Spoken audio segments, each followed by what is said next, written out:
போன வாரத்தில் நான் ஒரு புஸ்தகத்தை படித்துக் கொண்டிருந்தேன். ஒரு தேவ ஊழியக்காரனை ரொமேனியாவில் எப்படி துன்பப்படுத்தினார்கள் என்பதை விளக்குமண்ணமாக இரத்த சாட்சிகளின் காரியங்களை குறித்து எழுதப்பட்ட ஒரு புஸ்தகத்தை படித்துக் கொண்டிருந்தேன்.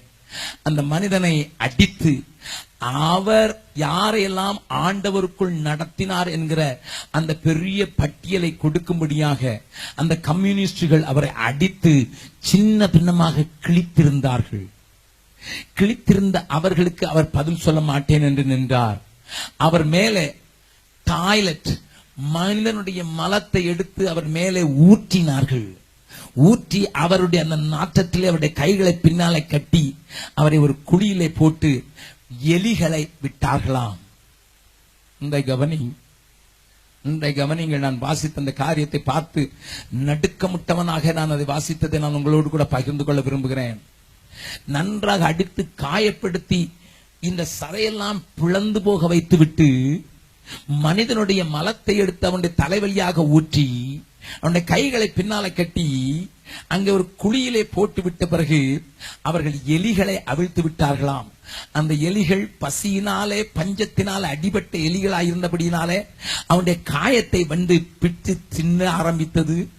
அந்த வாசனை அவைகளுக்கு நன்றதாக இருந்ததுனால, சாக்கடை வாசனை போல இருந்தனால அவன் அதை என்ன செய்ய வேண்டும் என்று விரட்டவும் முடியவில்லை, பலனும் இல்லை என்கிற நிலையில அவனை 3 நாட்கள் கழித்து மறுபடியும் தூக்கினார்கள்.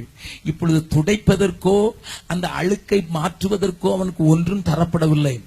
நீ பசியாயிருக்கிறாய் 3 நாட்கள், நீ பசியாயிருந்த எலிகளுக்கு ஆகாரத்தை கொடுத்து விட்டாய், உனக்கு நான் ஆகாரம் கொடுக்க தருகிறேன் என்று சொல்லி அவனுக்கு முன்னதாக ஒரு பிளேட்டை வைத்தார்கள். கட்டின கைகளோடு பசியின் கொடுமையினால பிளேட்டிலே ஒரு கொஞ்சம் ஆகாரத்தையும் ஒரு சின்ன கிண்ணத்திலே கொஞ்சம் தண்ணீரை வைத்து உனக்கு வேண்டுமென்றால் பருகிக்கொள் என்று சொன்னால், இந்த மனிதனுக்கு பசி ஒரு பக்கம், தாகம் ஒரு பக்கம், ரத்தத்தையும் மாம்சத்தையும் தின்றுவிட்ட அந்த எலிகளுடைய அந்த அட்டகாசத்தின் நிமித்தம் பலவீனப்பட்டிருந்த அவன் அப்படியா சாப்பிட வேண்டும் என்று சொன்ன போது அந்த சாப்பாட்டு தலையிலே விழுந்துதான் சாப்பிட வேண்டும் என்கிற நிலையில அவன் சாப்பிட்டு எழுந்து நின்ற போது மறுபடியும் கேட்டார்கள், எத்தனை பேரை ஆண்டவருக்குள் வழி நடத்தினாய்? சொல் சொல் சொல்.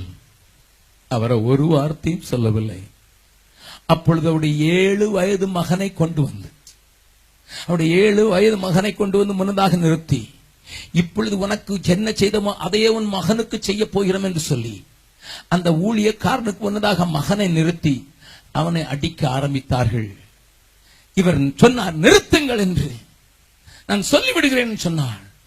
அடிகளை வாங்கின அந்த பிள்ளை அப்பாவனுடைய இந்த கோலத்தை பார்த்த பின்னரும் இதே காரியத்தை தான் தனக்கும் செய்ய போகிறார்கள். கைகளை பின்னதாக கட்டப் போகிறார்கள், சதையை பிளந்து எலிகளுக்கு ஆகாரமாக்க போகிறார்கள், குழியிலே தூக்க போட போகிறார்கள், சாப்பாடு கொடுக்காமல் என் மேல் மலத்தை ஊற்றி எறிய போகிறார்கள் என்பதை அறிந்த பின்பும் அந்த 7 வயது பாலகன் சொன்னானாம், அப்பா அப்பா நான் ஆண்டவர்கிட்ட தான் போவேன்பா. அங்க போய் நிற்கும் போது நீ யாருடைய பிள்ளைன்னு கேட்டா துரோகினுடைய பிள்ளை நான் சொல்லிடக்கூடாதுப்பா, துரோகினுடைய பிள்ளைன்னு சொல்லிடக்கூடாது. என்னை தயவு செய்து நீங்க நம்ம ஆட்களை காட்டி கொடுத்துட்டு துரோகி ஆயிராதீங்கன்னு சொன்னான். அதை கேட்ட அவனை அங்கேயே கொன்றார்கள். என் தேவ ஜனமே, இப்படித்தான் ஐயா கிறிஸ்தவம் வளர்ந்தது. இப்படிப்பட்ட இரத்த சாட்சிகள் தான் ஐயா கிறிஸ்தவத்திற்கு ஆணி வேராய் மாறி போனார்கள். நான் ஒரு சின்ன நேரம் கேட்டு பார்த்தேன், ஆண்டவரே இந்தியாவில் இருக்கிற விசுவாசிகளையும் இந்தியாவில் இருக்கிற ஊழியக்காரர்களையும் நான் கொஞ்சம் பார்க்கட்டும். அப்படிப்பட்ட ஒரு நிலைமை எனக்கும் என் பிள்ளைகளுக்கும் என்னுடைய உடன் ஊழியர்களுக்கும் ஏற்பட்டால் எத்தனை பேரும் நாமத்தை அறிக்கையிடுவார்கள் கேட்டு பார்த்த போது என் கண்களில் இருந்து தாரை தாரையாய் கண்ணீர் ஒழிச்சு. சின்ன சின்ன துன்பத்துக்கு கூட கடிதம் எழுதி பழக்கப்பட்டு விட்டோமே நாம். சின்ன காரியத்திற்கு கூட யாராவது ஜெபிக்க மாட்டார்களா என்று கடிதம் எழுதி பழக்கமிட்டு விட்ட நாம் இப்படிப்பட்ட ஒரு உபத்திரவ காலம் வருமானால் நான் நிற்க முடியுமோ என்று யோசித்து பார்த்தபோது நான் கலங்கினேன். ஆண்டவரானார் சொன்னார், ஒரு காரியத்தை சொன்னால் தைரியமா சொல்கிறேன், தைரியமாயிரு, 12 ஏர் பூட்டி போனாலும் எலிசாக்கள் எனக்கு உண்டு. ஆண்டவருக்கு என்று தன்னை விட்டு போட்டவர்கள் உண்டு. நான் அழைக்கும் நேரத்தில் எதையும் எரித்துவிட்டு, தங்களுடைய லாபத்தை எரித்துவிட்டு, தங்களுடைய காரியத்தை உதறிவிட்டு, நான் செய்த வேலையை, நான் தொடங்கின வேலையை செய்து முடிப்பதற்கு எனக்கு இன்னமும் இந்த உதேசத்தில் எலிசாக்கள் உண்டென்று சொன்னதினாலே தைரியமாக சொல்லுகிறேன். கலக்கத்தோடு கண்ணீரோடு தேவ சமூகத்தில் நான் காத்திருந்த போது என் காதுகளிலே கேட்ட சத்தமாக்கினும், very very ordinary people I will rise up. Yes, amen. Hallelujah. Thank you. இந்த காலை வேளையில தேவன் எனக்கு அதை ஞாபகப்படுத்தினார். எனக்கு இந்த கும்பகோணம் பகுதிகளில் எனக்கு ஒன்று சிலர் உண்டு. அவர்கள் இன்றைக்கு சாதாரணமானவர்கள், சாதாரண வேலை செய்து கொண்டிருப்பவர்கள், சாதாரண வாழ்க்கை வாழ்ந்து கொண்டிருக்கிறவர்கள், சாதாரண ஆவிக்குரிய வாழ்க்கை கொண்டிருக்கிறவர்கள்.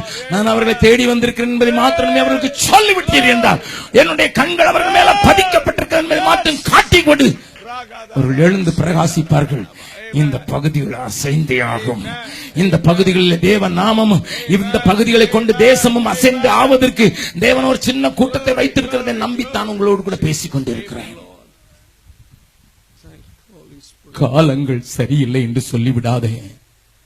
அரசாங்கத்தில் இருக்கிறவர்களும் அமைதியா இருக்கிறார்களே, அழைக்கப்பட்ட ஊழியக்காரர்களும் அடங்கிவிட்டார்களே, ஆண்டவரை அறிந்தவர்களும் அமைதியாக ஒதுங்கி விட்டார்களே, என்னையா தேவன் தேடி வந்திருக்கிறார் என்று கேட்காதே. என்னையா தேடி நீ ஐயா இயேசுநாதா, உம்மை மறந்தவோ துரோகினா,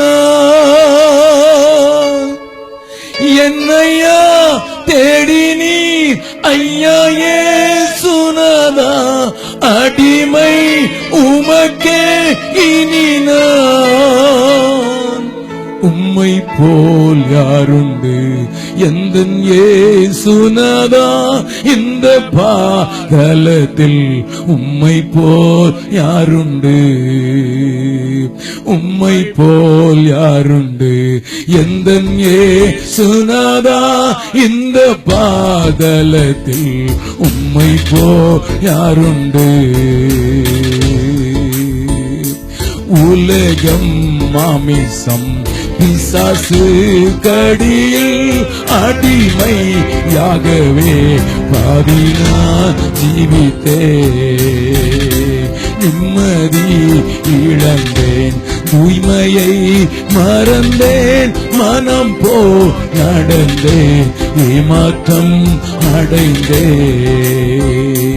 என்னையா தேடி நீ ஐயா இயேசுநாதா, உம்மை மறந்தவோ துரோகினா, என்னையா தேடி நீ ஐயா இயேசுநாதா, அடிமை உமக்கே இனி நான்.